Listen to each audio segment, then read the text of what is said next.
혹시 눈치채셨을까요? 어떤 교리적인 이야기를 할까? 예, 오늘 제목입니다. 구원에 참여하다라는 이야기를 하고 싶어서입니다. 조금은 어려워도 우리가 한 번쯤은 점검해야 되는 그러한 영역의 신앙적 교리죠. 여름 성경학교가 끝나고 나면 지금 시즌이에요. 그리고 뭔가 수련회가 끝나면 들려오는 질문이 있습니다. 그러나 그 수많은 질문 중에 단연 1등, 정말 받고 싶지 않은 질문 1번이 뭘까요? 구원받았어? 라는 질문이에요. 옆에 있는 분에게 묻겠습니다. 구원 받으셨습니까? 왜 안 물어보시는지요? 빨리 한번 물어보십시오. 구원 받으셨나요?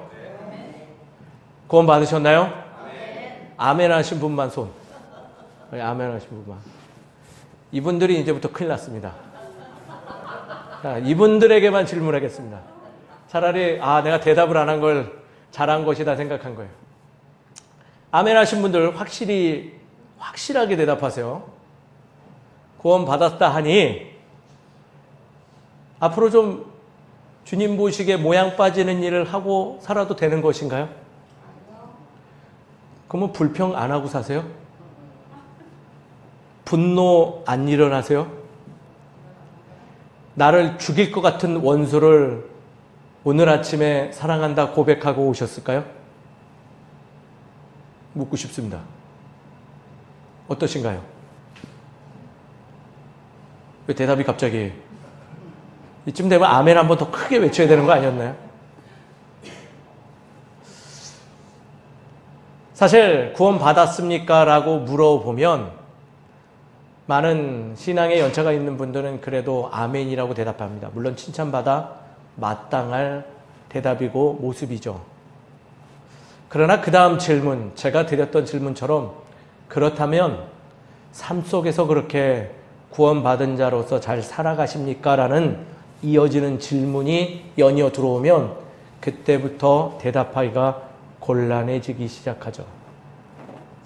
왜냐하면 뭐라고 형용할 수는 없는데 구원에 대한 확증과 구원에 대한 명확한 정리가 안에 돼 있지 않으니 그것이 그 다음부터 대답이 쉽게 나오지 않는다는 거예요. 우리 기독교 교리에 이런 것이 있습니다. 예정론. 한 번쯤 다 들어봤을 거예요. 그게 무엇일까요? 내가 어떠한 선택을 하든 무엇을 하든 하나님께서는 반드시 그의 의대로 모든 것을 예정하신 대로 이루신다라는 것이죠. 그러나 이 예정론을 가지고 내 구원에 빗대면 오류에 빠지기 쉬워요. 아주 단순한 오류죠. 난 구원의 확신이 있으니 내가 앞으로 이제 어떻게 살아가든 실수를 해든 내가 율법을 잘 못 지키든 말씀대로 못 살아가든 뭐예요? 구원에 이를 수 있다? 동의하시나요?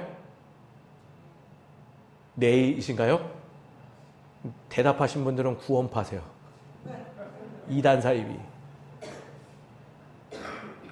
바로 이러한 오류에 빠질 수 있다는 거죠. 그러나 지금 네라고 대답한 것은 잘 정리되어 있지 않지만은 그래도 믿음으로 내가 하나님께서 내게 주신 약속이 있으니 분명히 그러한 일이 있다 할지라도 주께서 나와 동행하시며 나를 구원의 길로 인도해 주실 거라고 그래도 정리한 마음으로 대답한 줄 믿습니다. 그런 의미로 구원에 대한 신앙생활하면서 구원론에 대한 이 정리는 좀 필요하다는 거예요. 우리 옆에 있는 분들에게 이렇게 전하시죠. 우리 구원을 완성하고 그 안에 참여합시다. 옆에 있는 분들하고 이야기해 주세요. 우리의 구원을 완성하고 참여합시다. 왜 이 고백을 했는지를 오늘 기억하면서 오늘 말씀에 좀 임하시면 좋을 것 같습니다.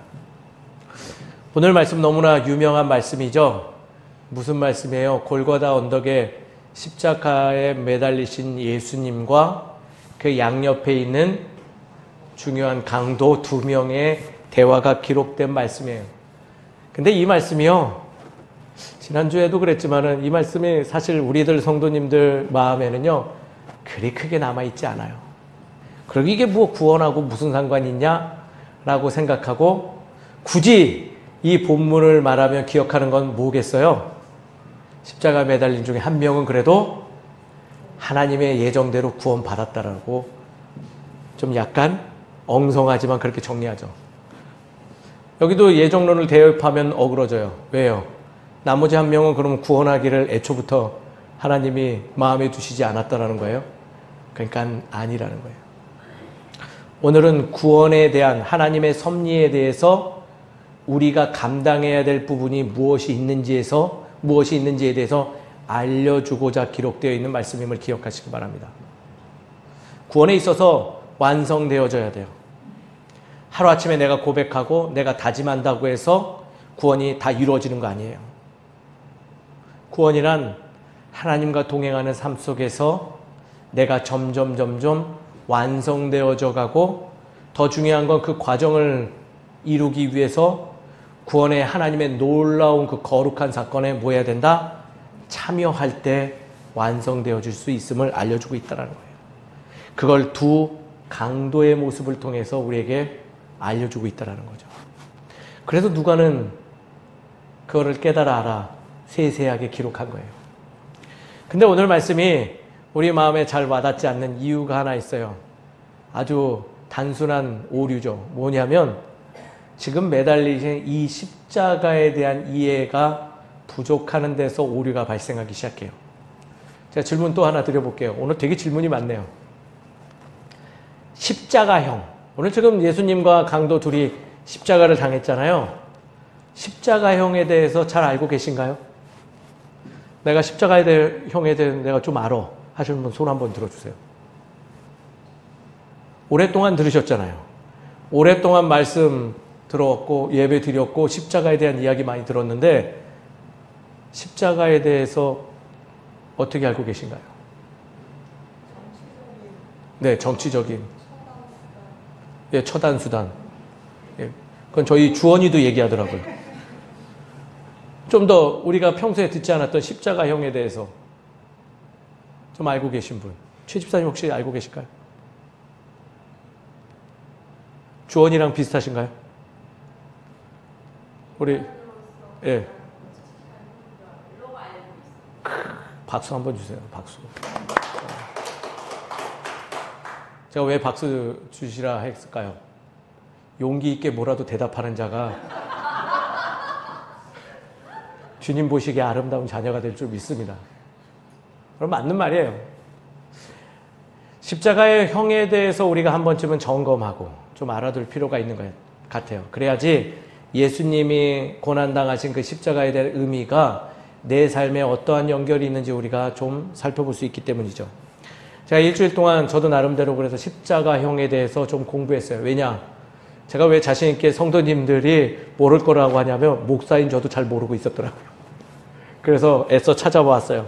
내셔널 지오그래픽도 찾아보았고요.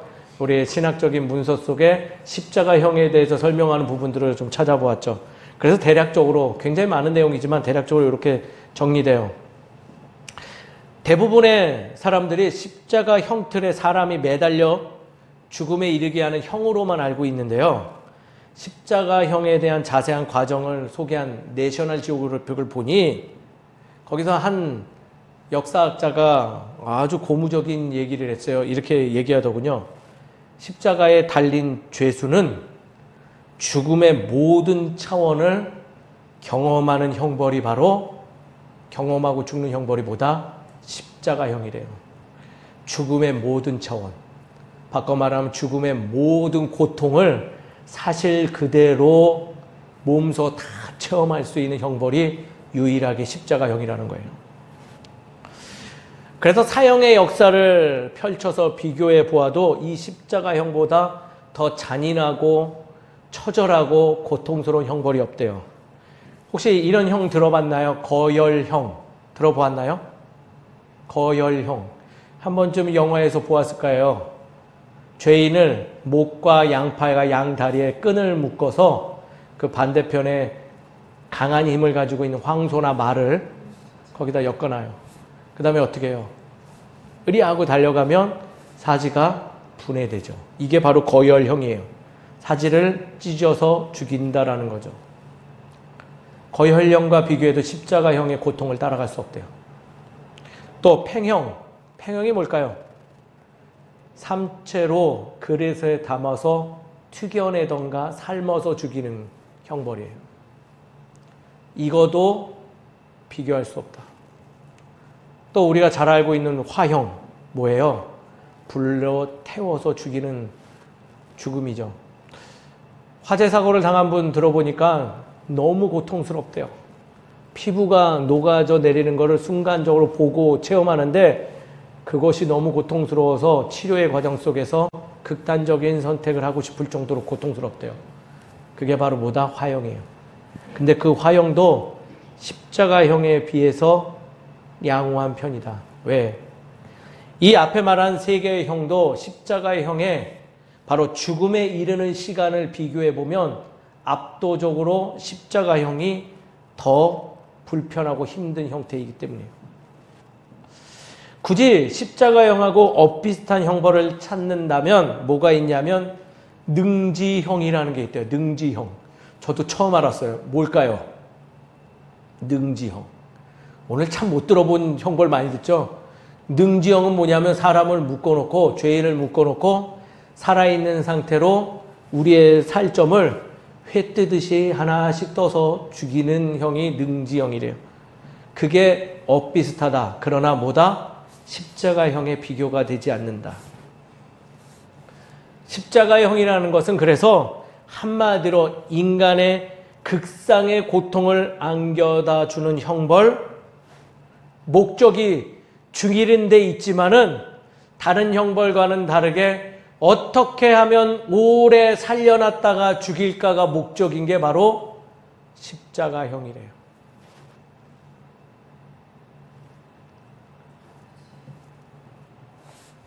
기독교의 상징이 된 십자가가 바로 그런 형벌의 도구였다라는 거예요.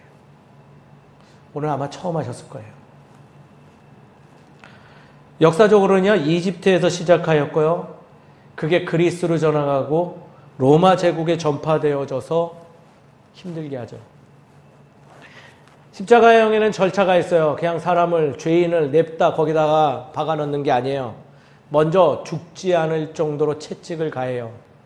우리가 사순절 때 보았듯이 그냥 가죽 채찍을 때리는 것이 아니라 그걸로 해도 진짜 고통스러운데 끝에 줄을 달아서 채찍질하면서 회수할 때 사람의 살점들을 뜯어가죠. 일반적으로 채찍을 5에서 6대 정도 맞으면 뼈가 드러난대요. 그 채찍을 먼저 가해요. 그 다음에 하는 절차는 뭐냐? 우리가 잘 알듯이 직접 자신의 처형대인 십자가를 지고 처형장으로 이동하는데 이 십자가의 보통 무게가 18kg이래요. 그리고 당시에 십자가형에 처해지는 나이가 그래도 나이도 정했더라고요. 13세 이상은 다 십자가형을 받을 수 있게 했어요. 지금 시대 촉법 그런 거 적용도 안 되는 거죠. 어린아이가 골고다 언덕에 십자가를 가는 모습 상상만 해도 끔찍해요. 자기 무게보다 무거운 그 십자가를 들고. 근데 그 과정은 반드시 있어야 되는 형이랍니다. 그래서 이동 중에 탈수 증상으로 사망하는 이들이 더 많대요.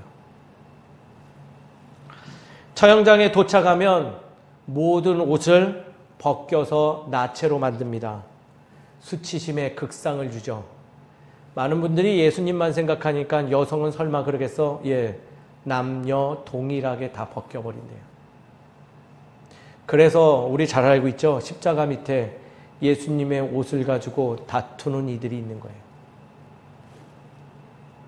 그런 다음에 이제서야 십자가에 눕히고 손바닥이 아니라 손목에 쇠를 받고 발 뒤꿈치에 박아서 십자가에 올려 세울 때 그가 앞으로 쏟아지지 않도록 고정시켜 놓는 게 바로 십자가예요.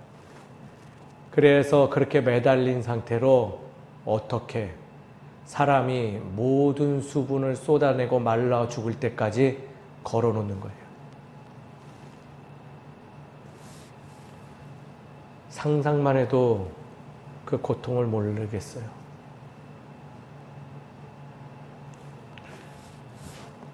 근데 우리가 반드시 알아야 되는 중요한 내용이에요.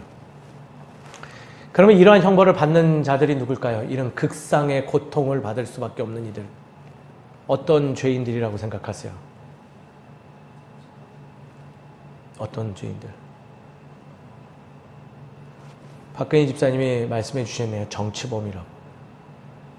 공기도 순환할 겸 박수 한번 쳐드리죠. 박수 쳐. 오늘 너무 무거운가요? 그래도 무거워도 우리가 알아야 되는 거예요. 이런 형벌을 받는 자는 더 정확하게 말하면 정치범이 아니라 국가의 위기를 초래한 자만 받는 거예요. 국가의 혼란을 야기한 중재인, 국가 전복을 했던, 쿠데타를 일으켰던 리더만 받는 형벌이 바로 십자가형이라는 거죠. 그렇게 따져보면 예수님은 십자가 받을 이유가 없었어요. 왜냐하면 그의 죄목은 신성모독죄이기 때문에 종교적인 죄목은 십자가형을 받을 필요가 없다라는 거예요. 무겁지만 이것을 알고 오늘의 말씀을 보면 다른 게 보이기 시작해요. 즉, 이 골고다 언덕의 이 세 십자가에는요, 국가적 범죄자, 모든 이들로부터 저놈의 새끼는 정말 꼭 죽여야 돼. 우리 국가에 정말 도움이 안 되는 사람 두 사람과 결코 매달려서는 안 될 한 명의 예수님이 달려있다라고 바라보고 오늘의 말씀을 보아야 된다는 거죠. 그래야지 구원의 명백한 섭리가 보이기 시작한다는 거예요. 왜 제가 이렇게 무겁지만 장황하게 앞에를 설명했냐? 많은 분들이 구원받은 죄인이 좀 어느 정도 선한 성품을 가졌는데 억울한 마음 때문에 우발적인 사고로 어쩔 수 없이 매달린 범죄자로 생각하는 경우가 많기 때문에 그런 거예요. 그러나 착각하지 말아야 될 거는 이 두 강도 둘 다, 이 중재인 둘 다 뭐하는 자다? 국가적으로 용서받을 수 없는 존재다라는 거예요. 근데 한 사람은 뭐 했어요? 구원받았어요. 근데 남은 한 사람은 구원받지 못했죠. 거기서 구원의 교리적인 명백한 이해가 있어야 된다는 거예요. 말씀을 보죠. 골고다 언덕에 세 명의 범죄자가 십자가형에 처해 있습니다. 이 세 사람은 언제인지 모르지만 분명히 죽음에 이를 것이죠. 그러나 이들의 공통점은 셋 다 최상의 고통을 느끼고 있다라는 거예요. 그때 한 중재인이 말합니다. 너무 고통스러웠나 봐요. 옆에 있는 예수님을 바라보며 외칩니다. 내가 그리스도라면 나와 너 자신도 좀 한 번쯤 이 순간 구원시켜봐. 여기서 내려갈 수 있게 해봐봐. 이 지금 상황을 좀 바꿔봐봐. 라고 분노 터뜨리며 이야기하고 있다는 거예요. 그때 또 다른 죄인, 중재인 하나는 그의 외침을 보고 이렇게 이야기합니다. 이보게, 우리가 매달린 이유는 우리의 행위에 대해서 그 값을 치르라고 매달려 있지만 지금 우리와 함께 매달려 있는 이분은 우리와 전혀 달라. 그 얘기를 들은 예수님이 말씀하시기를 그 죄인에게 그리고 이야기해 주세요. 내가 정녕 나를 알았구나. 내가 나와 함께 낙원에 가고자 요청했으니 오늘 밤 반드시 내가 나와 함께 주의 집에 거할 것이라고 이야기해 준다는 거예요. 바로 오늘 본문의 정확한 내용인 거예요. 우리는 오늘의 사건을 단편적으로만 보면요, 한쪽은 구원받았고 한쪽은 구원받지 못했네. 구원받을 사람은 따로 정해져 있나 보네. 마지막 순간에서도 저렇게 구원받으니 참 얼마나 좋아. 그래서 내가 신앙생활 열심히 해야 되겠네 라고 생각하지만 그것은 매우 구원에 대한 잘못된 이해를 가진 거예요. 오늘 이 중재인의 모습을 보면요, 굉장히 익숙한 이가 보이기 시작합니다. 오늘 이 중재인들에 대해서 먼저 한번 살펴보시죠. 첫째로요, 이 중재인들은 앞서 말한 대로 어떤 죄를 지었다? 동일한 죄, 용서받지 못할 죄를 지은 자들인 거예요. 한마디로 십자가에 달려 죽을 수밖에 없고 그 형벌을 받고 있는 존재라는 것을 잊으면 안 돼요. 좀 더 편한 말로 전하자면 동일한 형편과 상황을 지금 둘 다 뭐하고 있다? 체험하고 있는 존재라는 거죠. 동일한 상황이라는 거예요. 동일한 상황. 동일한 아픔과 동일한 분노를 느끼고 있지만 한쪽은 저주하였고 한쪽은 낙원에 갈 수 있도록 당신과 함께 가게 해달라고 요청하는 자가 됐다는 거예요. 두 번째, 이 부분들 많이 또 오해하고 계시더라고요. 이 중재인 둘 다 어때요? 누구를 알고 있었어요? 본래부터 예수를 알고 있던 사람들이에요. 그러니 첫 번째 죄인이 이렇게 말하죠. 내가 그리스도라면 나를 좀, 우리를 좀, 너 자신을 좀 구원해봐. 그는 살아생전 예수님에 대해서 알고 있었던 자예요. 근데 지금 현 주소가 뭐라고요? 알고는 있지만은 십자가에 매달릴 수밖에 없는 중재인이라는 거예요. 이 사실은 반대편에 있는 중재인도 동일한 거죠. 그도 알고 있어요. 그러니 그 저주 섞인 말을 들은 그에게 말해주잖아요. 야, 우리는 우리의 죄값으로 여기 있지만 이분은 아니야. 알고 있는데도 어떻게 한다? 그도 중죄인이 되는 삶을 살아갔다라는 거예요.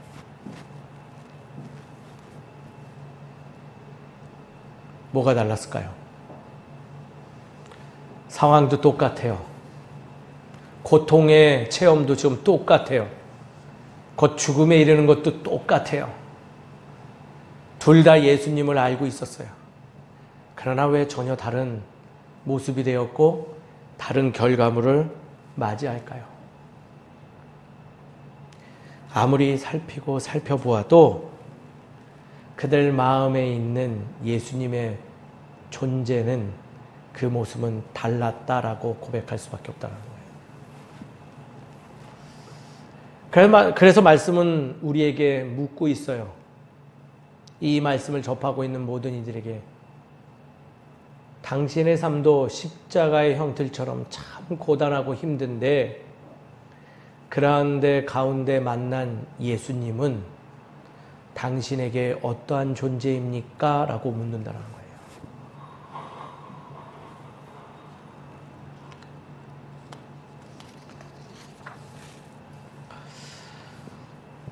구원받지 못한 죄인을 보면 불편하죠. 왜 그래요? 우리 모습 같아 보이기 때문이에요. 마지막 절호의 기회가 찾아왔음에도 불구하고 여전히 그 기회를 붙잡지 못하는 그의 모습이 마치 우리의 모습과 아니면 혹 내가 그러한 모습이 될까 생각이 드니 불편한 거예요. 예수님은 알지만은 하나님 나라와 그의 의는 알지만은 그렇게 살아가지 못하고 무엇보다도 알고 있는 그분이 내 삶의 참된 목자인 것을 내 마음에 기록하고 담고 살아가지 못하니 그 절체절명의 순간에 혼동된 생각에 빠져서 내가 구원받은 존재인지 아닌지도 망각하고 나를 구원하신 이가 내 곁에 있는지 없는지도 망각한 채 거기서 분노하고 저주하고 있는 모습이 내 모습과 별반 다르지 않다는 거예요. 저는 개인적으로 시편 23편의 말씀이 참으로 제게 힘이 되고 저에게 능력되는 말씀이라고 생각해요. 그 이유가 몇 가지가 있어요. 왜냐, 그 이유는 바로 이런 것들이죠. 제가 태어나서 제일 첫 번째 암송했던 구절이에요.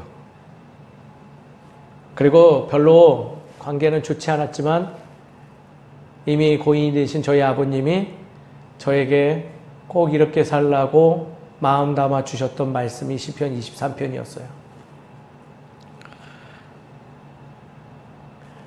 참 그 말씀에 대해서 제 기억이 맞다면 한 6세 정도 때 처음 만나고 암송했던 것 같아요. 그래서 어른들 앞에서 그것을 끝까지 암송하고 나면 용돈도 주시고 칭찬해 주시는 게 굉장히 좋았죠. 그 기억으로 참 오랫동안 그 말씀을 마음에 품고 살아갔어요. 그 말씀을 품고 살아가도 삶의 어떠한 어려움들이 찾아오는 것을 막을 수는 없었더라고요. 아무리 노력해도 원치 않는 일들은 끊임없이 찾아왔고 육체와 마음은 점점 나약해지고 어느 순간 삶을 포기하고 싶은 그 지점까지도 왔어요. 그러나 여전히 뭐한다? 그 말씀은 우선 기억하고는 있었죠. 한 번은 너무나 힘이 들어서 그래서 도망도 갔어요. 아무도 없는 곳으로. 그리고 어려울 때마다 그래도 습관처럼 외웠던 여호와는 나의 목자시니 내게 부족함이 없으리로다 라고 계속 그거를 암송하면서 있던 중 갑자기 그 말씀이 저에게 물었어요. 승현아, 내가 너의 목자니?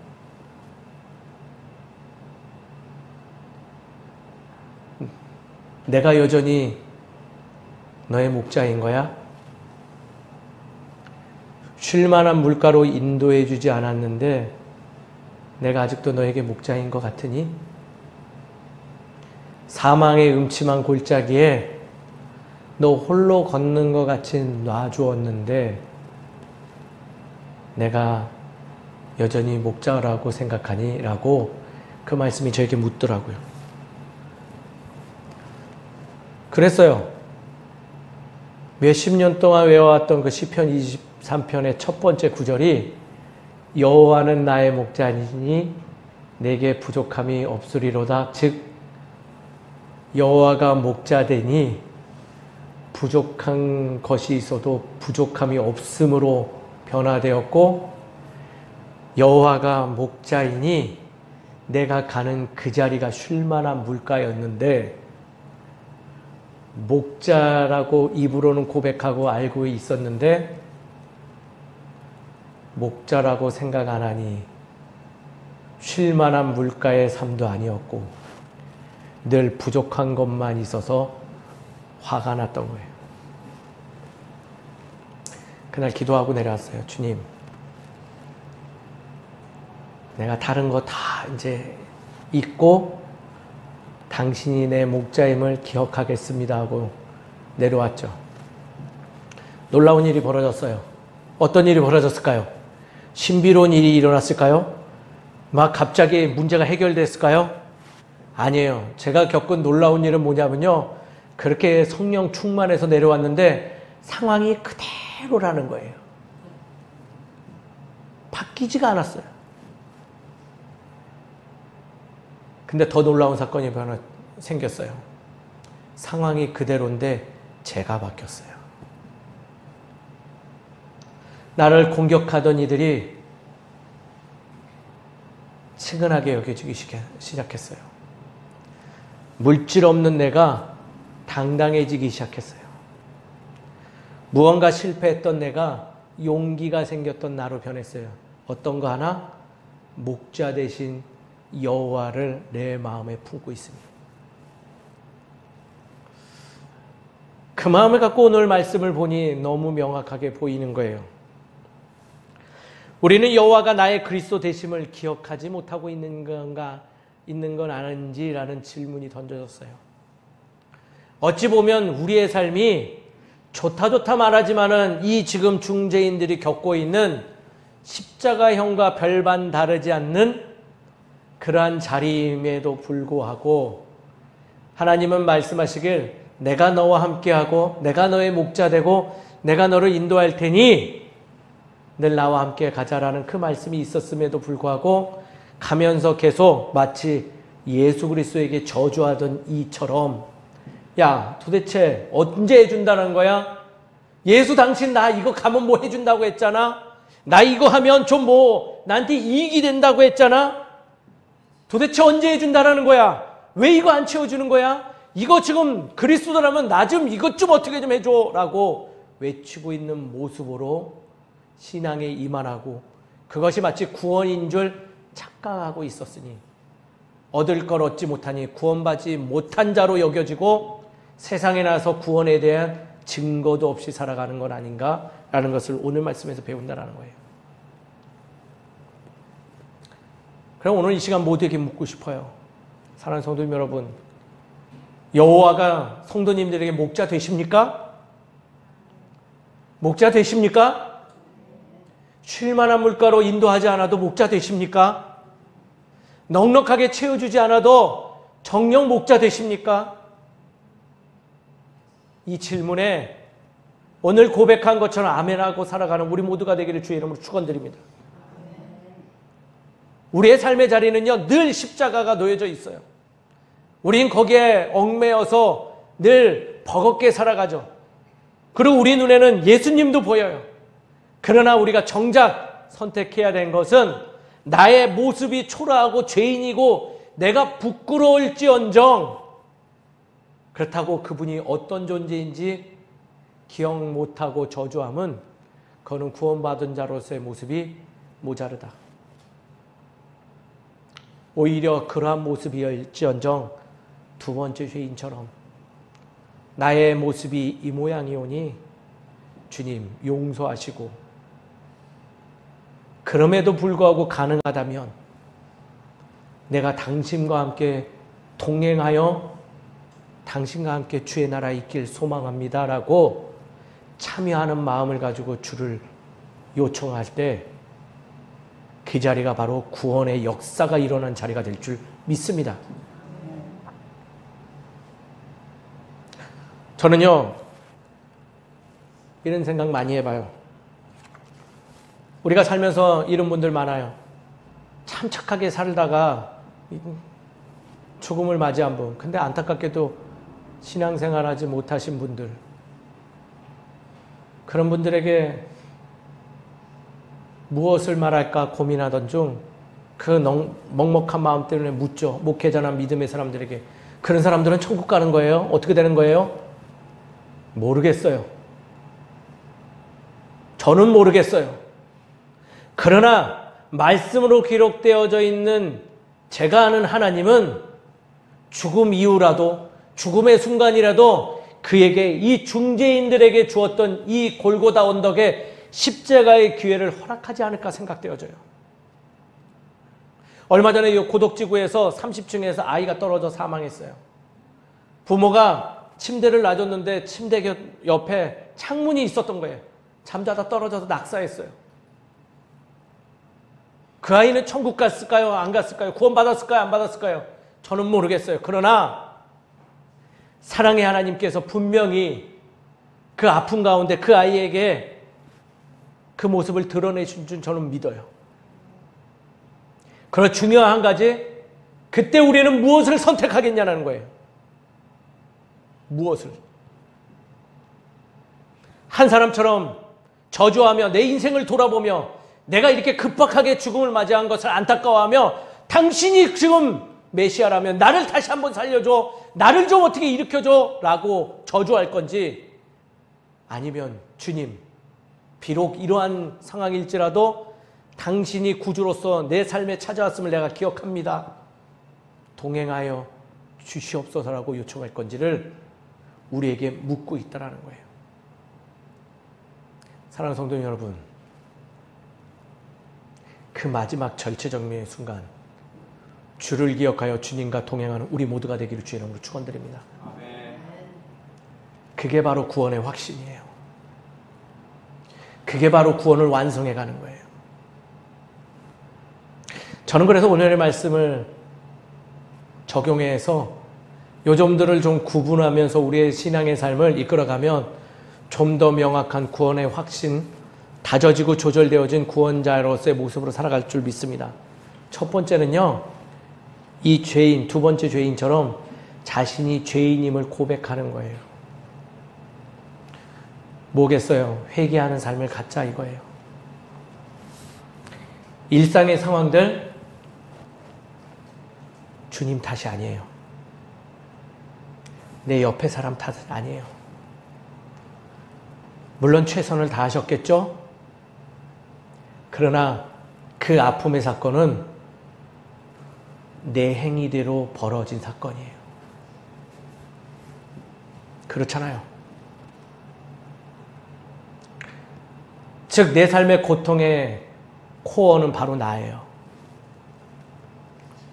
하나님은 그것을 잘 알고자 우리에게 회개할 수 있는 능력을 더하신 줄 믿으시기 바랍니다. 회개는 부끄러운 게 아니에요. 기쁨이에요. 회개는 내가 그 고통으로서 멀어질 수 있게 하는 도구 되는 거예요. 어찌 방귀 낀 놈이 성낼 수 있어요? 근데 우리는 늘 방귀 껴놓고 성내요. 나 때문에 벌어진 일 때문에 저 사람을 탓하고